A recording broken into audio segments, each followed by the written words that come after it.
সহায় আপোনাৰ সহায়ে আনক শক্তি যোগাব পাৰে এটা নতুন জীৱন দিব পাৰে আপুনি ঠিক তেনেকুৱা এটা কাম কৰিয়ে জীৱনৰ পুণ্য পাব পাৰে তেন্তে আপুনি ঠিক তেনেকুৱা এটা কাম কৰিবলৈ মন নাযায়নে যে কামটো কৰিলে আপোনাৰ মনে শান্তি লাভ কৰিব তাৰোপৰি অন্য মানুহৰ জীৱন ৰক্ষা পাব সেয়েহে আপোনাৰ সক্ষম অনুযায়ী অসহায় মানুহক আগবঢ়াওক আমি ঠিক তেনেকুৱা মানুহৰ ঠিকনাৰে চিনাকি কৰি দিব বিচাৰিছো তাৰ নাম হৈছে ঝৰ্ণা হাজৰিকা দেউতাকৰ নাম মধু হাজৰিকা মাইকৰ নাম অন্তৰা কৈবৰ্ত গাঁৱৰ নাম ঘোগাপাৰ জালাহ ডাকঘৰ জালাঘাট জিলা বাক্সা অসম বটলেণ্ড কিমান যে দুখৰ বিষয় হ'ব পাৰে এইজনী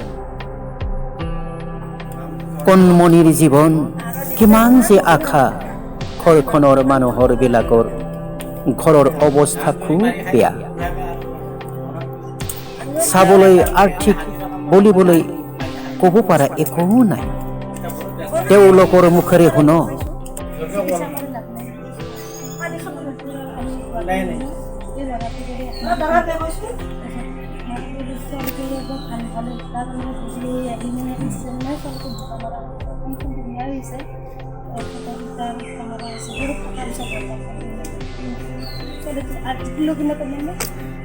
মুখৰ দিকে চালিয়ে যাম মই ৰহিবা নিদিও কথা নকলে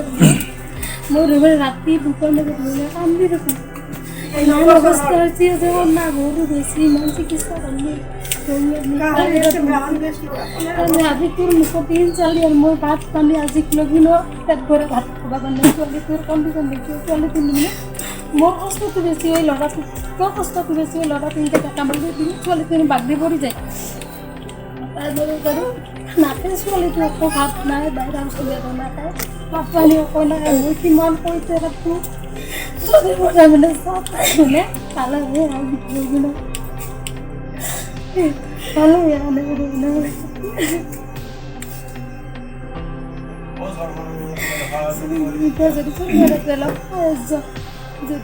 এই কণমণিৰ দুটা কিডনী বিকল হৈছে নচলা হৈছে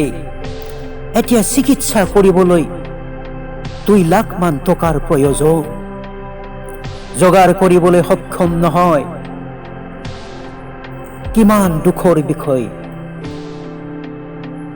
এতিয়া দান বিচাৰিছে আপোনাৰ মৰম দয়া নিশ্চয় আছে আপোনাৰ অকণমান সহায়ৰ হাত আগবঢ়োৱাটোৱে কণমণি ছোৱালীজনীৰ নতুন জীৱন দিব পাৰি এই 3-4 বছৰৰ মৰম লগীয়া ছোৱালীজনী ঘৰখনৰ একাউণ্ট নাম্বাৰটো ইয়াতে দেখুওৱা হৈছে সহায় কৰক সকলোৱে সহায় কৰক খুলুমবাই জ্ঞান ধৰ্ম সমাজ